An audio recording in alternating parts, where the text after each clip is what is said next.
we started writing stuff together in early '88, not knowing what we were doing. It was just him and I. And that was like the whole thing that turned into Tin Machine at that point.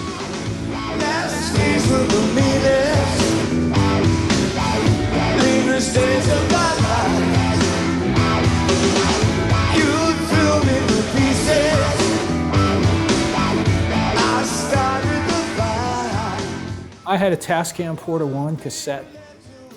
He had a Tascam Porta 1 cassette. So we would fly back and forth. I was living in London at that point. He was living in Switzerland. He would grab his box of cassettes and come over to my house, and I would grab my box of cassettes and go over to his house. And those were our master tapes, right?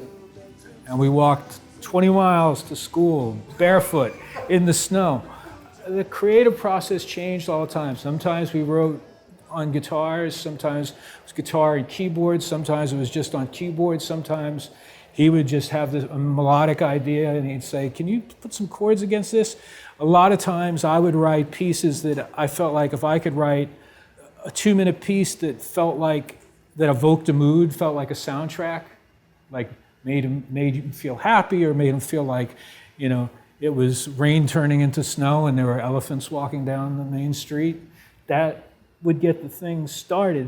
And the other thing was that no song idea is bad until it becomes a song. It's like trying to start a fire with flint and tinder and hay. You know, you all have to crowd around it and protect it from the wind or whatever. In this case, anyone else's opinion, until you get it to burst into or come into some kind of flame. And it was also really educational on that level, not to allow people from record companies and from the business office into the studio. And then Queen's studio, Mountain Studio, was 20 minutes away from David's house. And the interesting thing to me was that David treated, you know, a fairly expensive recording studio the same way you treated the Tascam Porta 1. And, you know, success as an artist allows you the luxury of not seeing every click of the clock as $1, you know, flying out of your bank account. But that was one of the best lessons, I think, about the creative process, was not to look at the clock. And that sometimes you'd be sitting around for 3 hours reading the paper and having lunch and talking about all kinds of bullshit.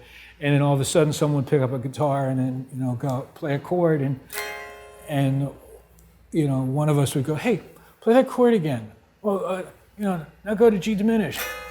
You know, and then it would start to become something. So the gestation period, you know, I came from the school of watching the clock, and as soon as you walk through that door, you're on the clock, you're paying the studio, so don't fuck around. Don't sit there and read the paper. But the reading of the paper was as important as the buckling down and doing it.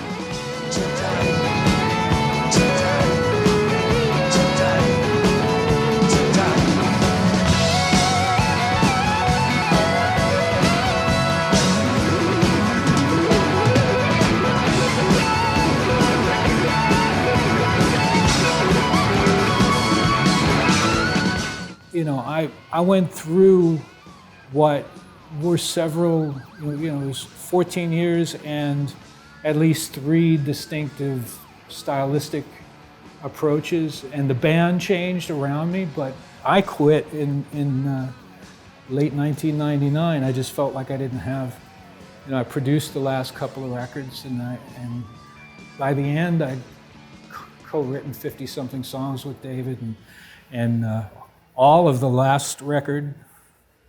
And it was just, you know, I felt like it was time for me to go. Plus I had met Robert, and I played a bit with The Cure and played on their single, and I done stuff with the 9 Inch Nails guys. And it was David that gave me that, you know, he gave me the seal of approval so people would ask me to do things. And then in between that, you know, doing the Paul Rodgers tours or my own solo records. I mean, I've got 6 solo records now. He was the one that talked me into doing a record.